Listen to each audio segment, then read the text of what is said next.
अध्याय 1। वो गांव जो नक्शे में नहीं था।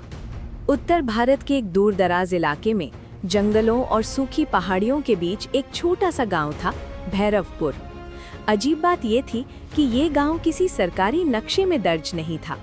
जो भी यहाँ से गुजरता वही एक बात कहता, रात होने से पहले यहाँ से निकल जाओ, लेकिन कोई ये नहीं बताता था क्यों। आरव का आगमन। आरव 17 साल का एक साधारण लड़का अपने पिता के साथ इस इलाके में आया था। पिता सरकारी सर्वे ऑफिसर थे। उन्हें सूचना मिली थी कि एक गांव बिना रिकॉर्ड के आबाद है। गांव में घुसते ही आरव को अजीब सी घुटन महसूस हुई। हवा चल रही थी लेकिन पेड़ों की पत्तियां हिल नहीं रही थीं। सबसे डरावनी बात, गांव में कोई बच्चा नहीं था।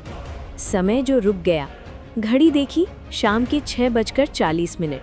1 घंटे बाद फिर देखी, अब भी 6:40। आरव को लगा शायद घड़ी खराब है, लेकिन पिता की घड़ी भी वही समय दिखा रही थी। गांव के लोग बेहद शांत थे। कोई जोर से नहीं बोलता, कोई हंसता नहीं, कोई रोता नहीं। पुराना स्कूल। गांव के बीचों बीच एक टूटा फूटा स्कूल था।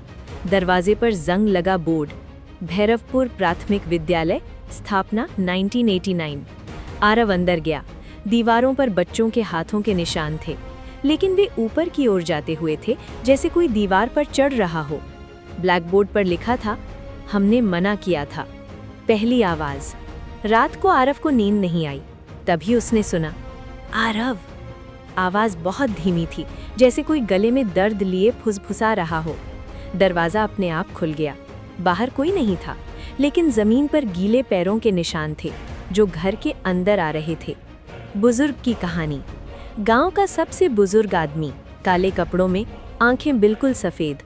उसने कहा, 1989 में यहाँ 42 बच्चे थे। आरव ने पूछा, अब कहाँ हैं? बुजुर्ग ने ज़मीन की ओर देखा। वे गए नहीं, वे नीचे हैं। कुआं। गांव के बाहर एक पुराना कुआं था। उससे बदबू नहीं आती थी, लेकिन हवा ठंडी हो जाती थी। आरव ने झांका।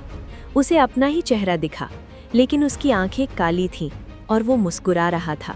फिर कुएं से आवाज आई, अब तुम्हारी बारी है। सच्चाई।